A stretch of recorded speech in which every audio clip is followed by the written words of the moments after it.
Bonjour, nouvelle vidéo sur les migrations. Dans la vidéo antérieure, on a vu qu'il fallait faire un PHP migrate, PHP artisan migrate install pour installer le repositoire qui consiste tout simplement, on va dire, en une table qui va maintenir, on va dire, une empreinte des différentes migrations qu'on va faire, d'accord?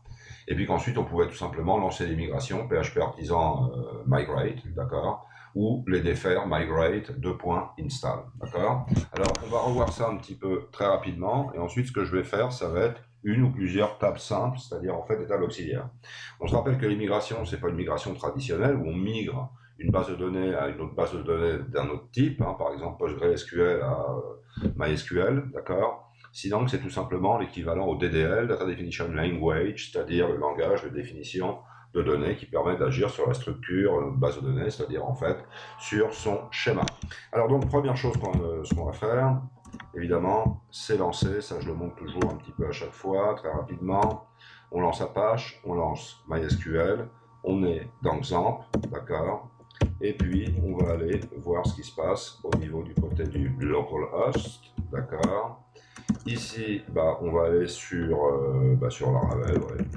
Donc on va sur Laravel, public, et voilà ce qu'on trouve, d'accord?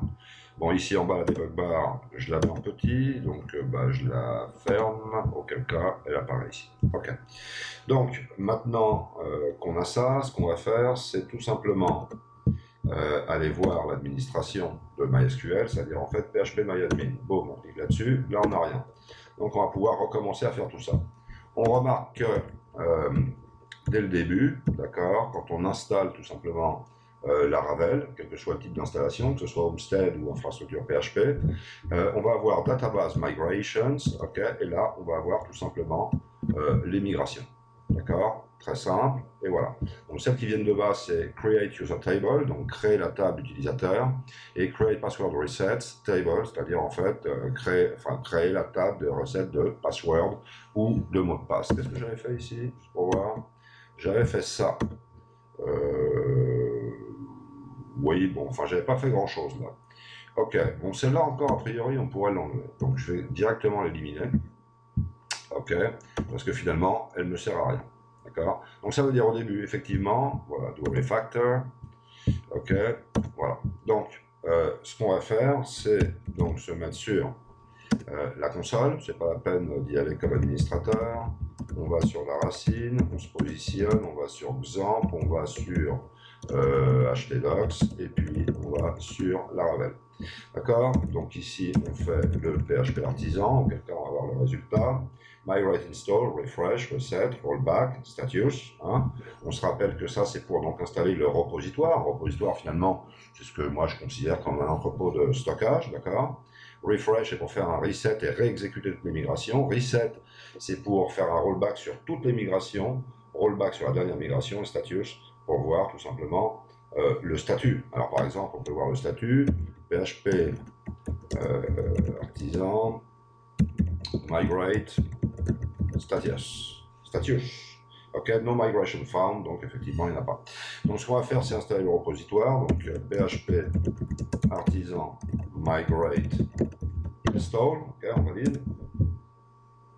Donc la migration a été créée correctement. On se met ici, on clique là, et effectivement on voit qu'on a migration.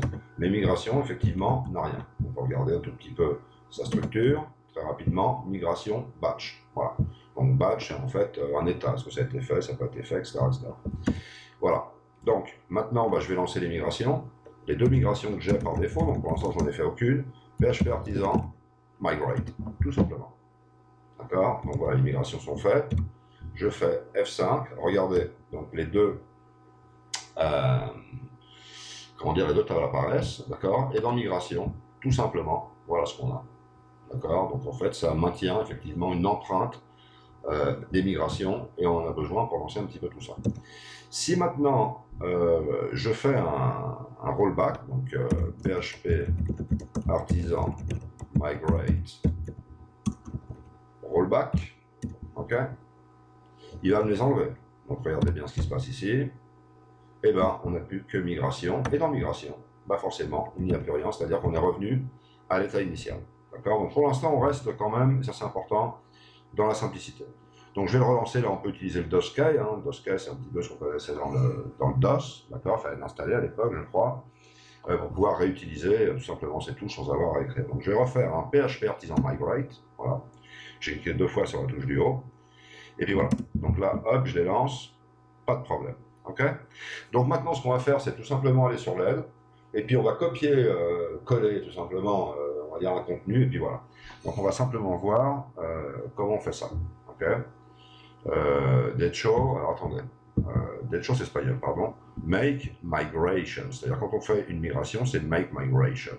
Donc tout ce qu'on a pour les migrations, c'est migrate quelque chose, d'accord? Tout simplement pour faire l'install et mettre le repositoire, pour mettre en marche, pour faire un rollback, pour faire un reset, pour faire un refresh. Mais évidemment, il faut bien créer ces migrations. Alors, évidemment, la migration, on peut la créer directement en PHP Storm, mais c'est aussi bien de la créer finalement par la console parce que on s'y habitue, et puis c'est assez sympa, et puis c'est rapide. Et puis voilà. Donc, ça va pas être très difficile. Attendez, je regarde ici. Voilà, je me mets là. Bon, on a Laravel. Bon, donc là, on va aller sur laravel.com. Documentation. OK. Et là, on va aller sur les migrations, qui se trouve, vous le remarquez, dans Database, c'est-à-dire dans la base de données. C'est parti. OK. Et puis maintenant, on va prendre simplement, voilà, ça me paraît bien, ça. Le flight, ça a l'air très très bien. D'accord. Donc tout simplement, ce que je vais faire, c'est copier tout ça. D'accord. Donc flight, ça veut dire vol. D'accord. On a le nom du vol. On a la compagnie, on va appeler ça, ouais, la compagnie aérienne. D'accord. Bon, et a priori, voilà. Ok, donc ça, je vais copier. A priori, create flight stable. Ça me paraît correct. Donc c'est parti. Alors, comment est-ce qu'on va faire ça? Tout simplement, ce qu'on va faire. Attendez. Voilà. Normalement, on fait ça comme ça. PHP artisan, make, migration. Et après, on met le nom. D'accord? Mais, comment dire, il y a peut-être d'autres manières de faire les choses. Alors à ce moment-là, ce qu'on fait, c'est on met un help juste devant. Et vous voyez qu'ici, on peut créer une table, d'accord? On peut dire la table qu'on va migrer, on peut créer un path, etc., etc. D'accord? Voilà. Donc ça, c'est quand même aussi, je dirais, assez intéressant. Bon, pour l'instant, on va faire simple. D'accord? Donc je vais faire PHP, je vais enlever le help, évidemment. Make migration. Alors je vais faire create flights table. Right? OK. OK, voilà. Ça, on va le faire. Et a priori, donc, on a créé cette nouvelle migration. Alors, on va regarder si elle arrive. Ouais, c'est bon. Create flight stable. Alors, vous remarquez bien que moi, j'ai mis create flight stable tout en minuscule avec un tiret bas. D'accord? Et ici, lui, ce qu'il fait de manière automatique, c'est m'enlever le tiret bas et mettre la première lettre, finalement, de chaque mot, on va dire en majuscule. Donc, déjà, c'est différent. OK? Et alors là, ce que je vais faire, donc j'ai dit que j'avais copié ça. Alors attendez, je vais regarder mes use pour être sûr qu'il n'y a pas de problème. Voilà, schéma Blueprint. Hein. On se rappelle que Blueprint, c'est ce qui permet tout simplement de créer les champs de la table de base de données. Et puis a priori, c'est bon. Donc ça, on copie ça. OK. Et puis maintenant, hop, on colle. D'accord? Voilà. Donc, on va voir ce qui se passe. Alors, qu'est-ce qui se passe? Eh bien, on va refaire un PHP migrate, non? PHP artisan migrate. Voilà, donc tout simplement, il me crée la nouvelle migration. OK? Donc, voilà. Oui. Donc, a priori, c'est bon. Voilà. Donc, ça m'a créé tout simplement la migration flights table. Et donc, on a créé la table qu'on va trouver tout simplement en théorie. Attendez, ça, je vais le fermer. En théorie, c'est par là. Donc, on y va. C'est parti. Allez, hop, F5. Donc là, effectivement, on a flights. Et dans flights, on a tout simplement la structure. D'accord? Donc on voit qu'on a un ID qui est un entier, un entier 10, auto-incrémental, sans doute indexé. D'accord? Et puis ensuite, on a différents champs en varchar 255, timestamp, etc. D'accord? Donc, on va se rappeler quand même aussi qu'ici, d'accord, on a, comment dire, toujours un ID. On ne va pas dire ID article, ID employé, ID compagnie, etc. on va dire tout simplement ID, d'accord? Et ici, on a le timestamp, ok? Si on ne veut pas le timestamp, il faut aller dans le kernel.php, ok? Et lui dire, je ne veux pas le timestamp. Mais à ce moment-là, comment dire, on est en train de toucher un petit peu à la Ravel, et donc ça peut être problématique. Moi, pour l'instant, tout simplement, les timestamps, bah, je les utilise comme ça, sans plus, quoi. D'accord? Bon, imaginons maintenant que je veux créer n'importe quelle table. Qu'est-ce que j'en sais? Produit. D'accord? Produit. Alors, je peux le faire en français, parce que là, c'est vrai que je travaille en anglais. Alors, produit, ce serait quoi? Bah, ce serait, je sais pas, moi, le nom du produit, la désignation, par exemple, et le prix. D'accord? Voilà. Alors, je vais regarder un petit peu ce que j'ai comme champ. String, ouais, ok. String, bon, d'accord. Mais je crois qu'il y en a un qui est plus grand, qui est le texte. C'est possible, ça. Attendez, je regarde encore ça un petit peu. String, ouais, bon, d'accord. Bon, d'accord. Alors, moi, ce que je pourrais faire, par exemple, c'est dire, voilà, je vais créer une table produit. Donc, allez, hop, je vais le réécrire. PHP.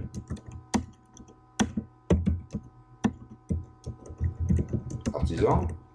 Make. Migration. Voilà. Create. Table. Produit. D'accord? Ça semble assez logique. Bon. Et ben voilà. Alors, donc, on crée, voilà, tout simplement. Ok. Donc, on se met ici. La migration apparaît. Et là, on va voir la table produit. Alors, moi, ce que je vais faire directement là-dedans, attendez, je vais regarder un petit peu ce qu'il y a là-dedans. Voilà. Donc, vous voyez que c'est vraiment complètement vide, quoi. D'accord? Alors, moi, ce que je fais dans ce cas-là, c'est que. Alors, moi, je suis très copain du copier-coller. Hein. Toutes les vidéos que j'ai vues, ça écrit, ça ne copie pas, ça ne colle pas. Je sais pas si c'est pour les vidéos ou quoi, mais enfin, pour aussi rapide que le mec soit, ça va pas être bon. Donc, create table, produit. Donc là, tout de suite, je le change. On y va. Ok. Voilà. Et puis, tout simplement, ce qu'on va faire, c'est dire. Par exemple, je pourrais mettre, je sais pas moi, nom produit. D'accord. Attendez. Après, il y a table. Je crois que c'est texte, non? Ouais, je crois que c'est texte. On va bien voir un petit peu ce que ça rend. D'accord. Et puis voilà. Donc là, ce que je vais faire, c'est. Alors, ça pourrait être le nom de produit. Donc ça, je pourrais l'appeler désignation. Donc on va mettre ça ici. D'accord. Et puis là, par exemple, je pourrais mettre prix. Alors pour l'instant, on va faire simple, et puis on va dire que le prix, bah, ça peut être un entier. Donc j'imagine qu'on aura un integer. Okay.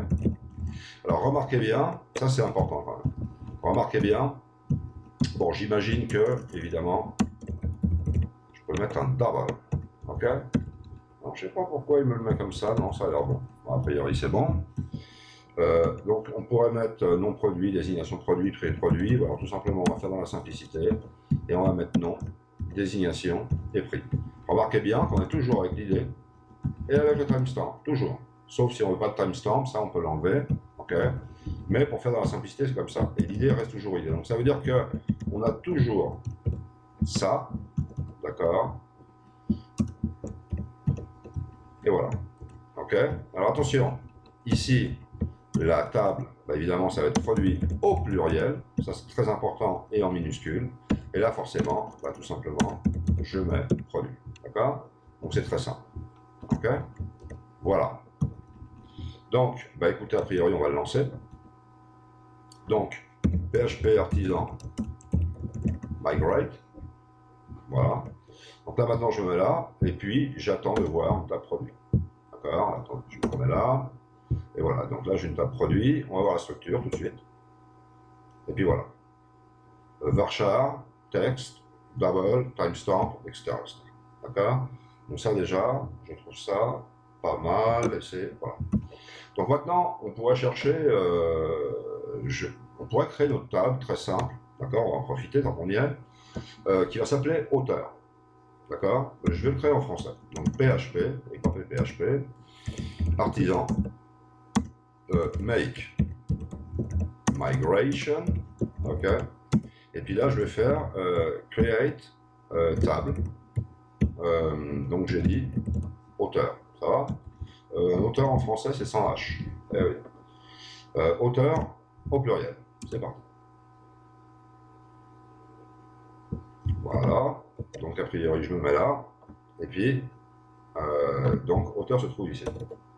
Alors, imaginez-vous que maintenant, je dis, ouais, mais j'aimerais bien quand même avoir un petit peu cette structure que je vois ici, là.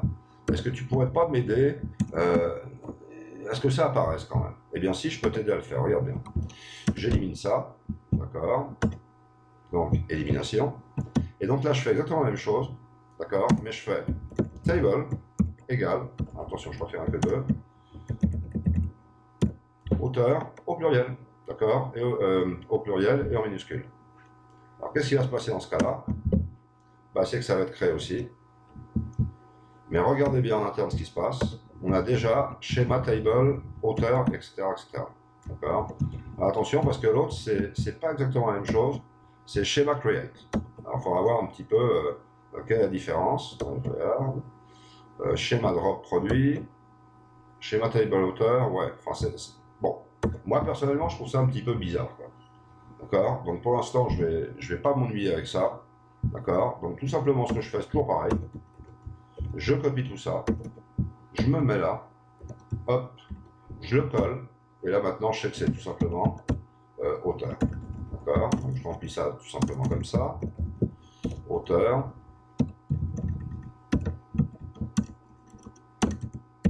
Alors, attention, faut pas mettre ce H. J'ai auteur ici.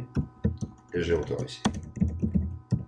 D'accord? Au pluriel et en minuscule. D'accord? Puis là, je pourrais mettre, je sais pas moi, nom, prénom.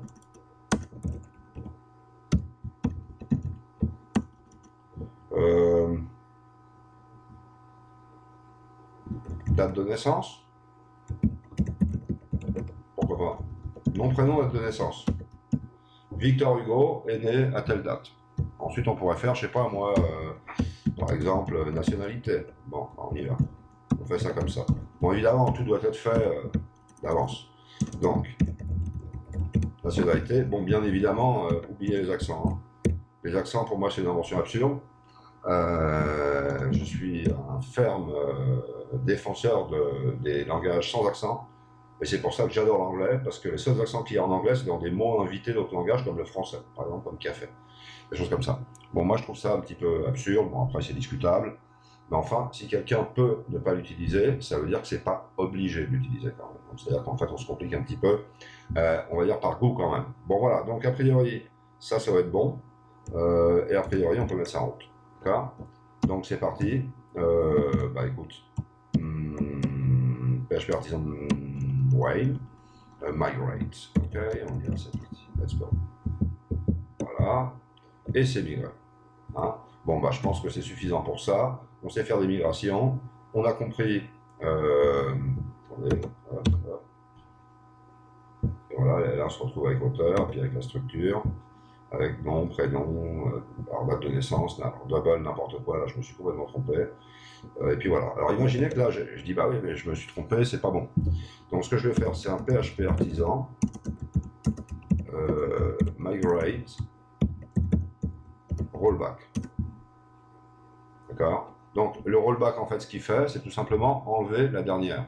Dans la vidéo antérieure, j'avais dit, en fait, non, ça ne marche pas pour la dernière, ça fait exactement la même chose. Oui, parce qu'à l'origine, j'avais deux tables, donc je migrais deux tables, et quand je démigrais, d'une certaine manière, je démigrais les deux tables. Donc, l'opération complète était égale à l'opération simple, puisqu'évidemment, même s'il y avait deux tables, c'était une opération atomique sur deux tables. D'accord? Donc, c'était pas parce qu'il y en avait plusieurs que c'était plusieurs opérations, mais une opération atomique sur deux tables, je répète et j'insiste. D'accord? Donc là, effectivement, bah, a priori, il suffit d'aller sur la table auteur et dire, ah oui, non, là, effectivement, c'est pas bon. Donc, j'imagine qu'on a un petit donné qui va s'appeler date, peut-être. Ah, voilà, c'est pas mal, ça. Et voilà. Donc là, directement, on a la date, la nationalité, et a priori, aucun problème. D'accord? Donc, bah, il suffit tout simplement d'enregistrer et de tout simplement relancer l'opération. D'accord, voilà, donc on se remet ici, hop, F5, et sur la structure, vous voyez que la date de naissance est passée à date. Voilà. Donc, bah écoutez, a priori, je pense que la vidéo est suffisamment longue pour une simple table. Donc, Ok, ça fait quand même 19 minutes, oh là là, je suis vraiment désolé. Donc voilà, hein. Allez, ça va prendre 2 minutes de plus. Euh, Quand on installe Laravel, on a déjà 2 migrations. Migration se trouve dans, on va dire, Database Migrations. Ok. Donc on peut déjà voir comment ça fonctionne. On a une fonction up, on a une fonction down, on a une fonction pour faire, une fonction pour défaire. On utilise toujours l'id et le timestamp, mais c'est vrai qu'on peut enlever le timestamp. Ok. Que ce soit, on va dire, tout simplement pour la migration qui nous intéresse, dans le modèle qui nous intéresse, ou à un niveau, on va dire, plus générique. D'accord. Et pour l'instant, ce que j'ai fait, c'est tout simplement une migration qui est quand même simple. D'accord. Mais maintenant, ce qu'on va aller voir, c'est une jolie, donc ça c'est table auxiliaire, on va aller voir une jolie relation 1 à plusieurs, et aussi relation plusieurs à plusieurs, table pivot, etc. Donc je vais travailler là-dessus, et dès que je suis prêt, boum, je fais une vidéo. D'accord. Donc, à tout de suite.